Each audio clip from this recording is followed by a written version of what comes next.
Welcome back जी। एक पता फिर मैं आप सबको खुशामदीद करता हूँ अपने यूट्यूब चैनल पर।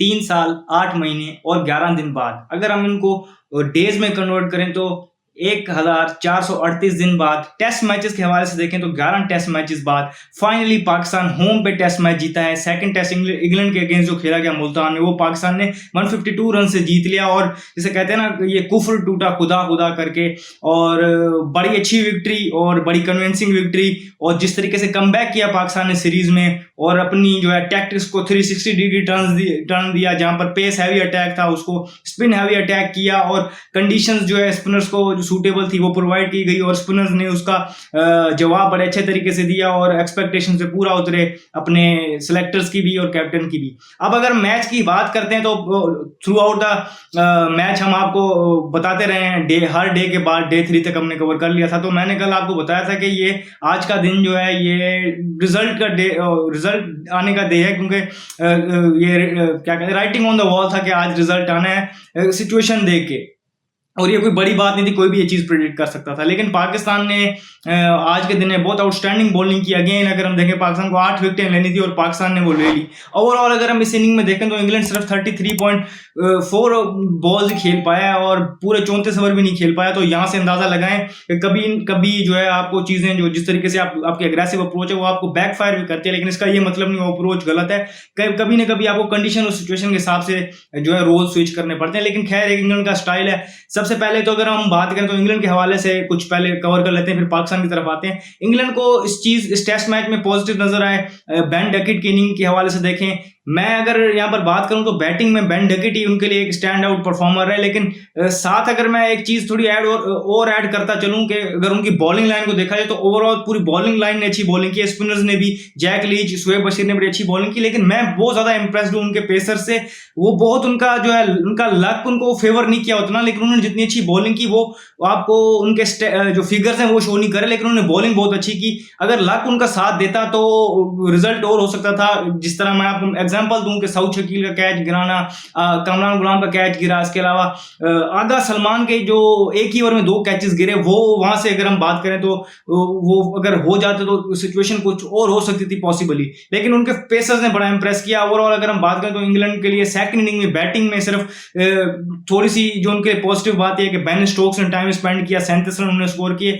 ब्राइडन कार्स जो है उन्होंने थोड़ा अपना जो है झलक दिखाई कि वो बैटिंग कर सकते हैं। इसके अलावा कोई खास रेजिस्टेंस नहीं पाकिस्तान को। पाकिस्तान ने उन्हें 144 पे बंडल आउट कर लिया। और नुमान अली की यहाँ पर तारीफ बनती है कि उन्होंने सेकंड इनिंग में 8 विकेट हॉल लिया और ओवरऑल 11 विकेट हॉल लिया मैच में। और साथ ही उनका साथ दिया साजिद ने, उन्होंने मैच में 9 विकेटें ली। पहले इनिंग में हमने देखा तो उन्होंने 7 विकेटें ली, सेकंड इनिंग में 2 विकेटें ली।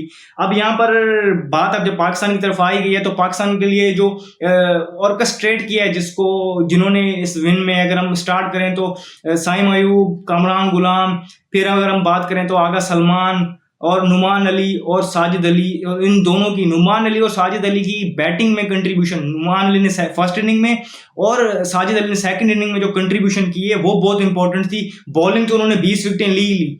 अब यहाँ पर कुछ स्टैट्स आपको दिखाता चलूं तो जो नुमान अली हैं वो हो गए हैं ओल्डेस्ट पाकिस्तान की तरफ से 38 इयर्स की एज में जिन्होंने 10 विकेट हॉल लिया है। और ये बड़ा ही क्या कहते हैं, जिसे हम कहते हैं ना कि एक एज फैक्टर जिसे हम कहते हैं, यंगस्टर्स की गेम है, तो यहाँ उन्होंने ये प्रूव किया है कि वो क्यों डोमेस्टिक का रगड़ा खाने के बाद क्यों इतने हाईली रेट होते हैं। फिर अगर हम बात करें तो सिर्फ 2 बॉलर यूज किए पाकिस्तान ने सेकंड इनिंग में। और ये ओवरऑल अगर हम बात करें पूरी क्रिकेट की हिस्ट्री में तो 7th जो है ऐसा इंस्टेंस है कि सिर्फ 2 बॉलरों ने जो है पूरी 20 विकेटें ली हों इससे। और 52 ईयर्स में ये पहली बार हुआ है। और इस जो 52 ईयर्स पहले ये हुआ था, वो जो लास्ट टाइम ये चीज हुई थी वो ऑस्ट्रेलिया की तरफ से जो है ये हुई थी। तो ये देखिए कितनी बड़ी अचीवमेंट है कि सिर्फ 2 बॉलर्स ही पाकिस्तान ने यूज किए, दोनों स्पिनर्स ने गेम खत्म कर दी। और बड़ा अच्छा लगा ये देख के कि अगर स्पिन फ्रेंडली विकेट्स होंगी तो पाकिस्तान के पास स्पिनर्स मौजूद हैं स्टिल, अगर उनको बेहतर यूटिलाइज किया जाए। और ऑब्वियसली फिटनेस का फैक्टर भी आता है, लेकिन अभी हम सिर्फ इस चीज को फोकस करते हैं कि पाकिस्तान ने कितनी अच्छी तरीके से बॉलिंग की। स्टैट्स की भरमार है जी, देखें तो अचीवमेंट्स की हैं और उन्होंने, मैं स्टैट्स आपको मेरे माइंड में नहीं है क्योंकि लेकिन मैं आपको रिफ्लेक्ट करवाऊंगा स्क्रीन पे और आप देखें। और मुबारकबाद के मुस्तहिक हैं सारे प्लेयर्स इस टीम के, स्पेशली जिन्होंने परफॉर्म किया, जो मैंने आपको 5 नाम गिनवाए वो सारे मुबारकबाद के मुस्तहिक हैं। और इसके अलावा साजिद अली इस प्लेयर ऑफ द मैच बने हैं इस मैच के। उन्होंने पहली इनिंग में जो टर्न अराउंड किया, जहाँ पर एक टाइम पर इंग्लैंड बड़े अच्छे रिदम के साथ खेल रही थी, उन्होंने फिर वहाँ पर बैक टू बैक विकेटें ली और जो 7 विकेट हॉल लिया, उसकी वजह से उनको मैन ऑफ द मैच करार दिया गया। अब अगर हम यहाँ पर बात करें तो मैंने आपको एक चीज़ बताई थी कि कल मैंने आपको कहा था कि आज डिस्कस करेंगे कि क्या ये हमने कोड क्रैक कर लिया है। अब क्योंकि पॉजिटिव बातें हमने कर ली कि कामरान गुलाम की इनिंग्स थी, आगा सलमान की बैटिंग के साथ इनिंग्स थी, साइम अयूब की जो इनिंग थी पहली इनिंग में वो, फिर कैमियोज जो मैंने आपको बताया छोटे छोटे खेले नुमान ने और साजिद ने, उनकी बॉलिंग, ये पाकिस्तान के लिए पॉजिटिव्स थे। ये सारी चीज़ें डिस्कस कर ली, मैच के ये परफॉर्मर्स थे। अब अगर हम बात करें तो जो मेन बात है, जो मेन मुद्दा ये है कि मैंने आपको कहा था कि आज उसको हल्का सा डिस्कस करते हैं, बिल्कुल, क्योंकि टाइम ज़्यादा हो रहा है तो बिल्कुल थोड़ा सा उसको डिस्कस करते हैं, फिर उसको लेंथ में एक अलग वीडियो में डिस्कस करेंगे। देखें, बात हो रही है कि स्पिन फ्रेंडली विकेट बनाएं और लोग बात कर रहे हैं, आकिब जावेद का एक क्लिप भी बड़ा वायरल हो रहा है जिसमें उन्होंने एक फॉर्मूला दिया था कि ड्राई पिच बनाएं, स्क्वायर ड्राइव रखें, रिवर्स स्विंग भी होगा, टर्न भी होगा, अगली टीम को फंसाएं।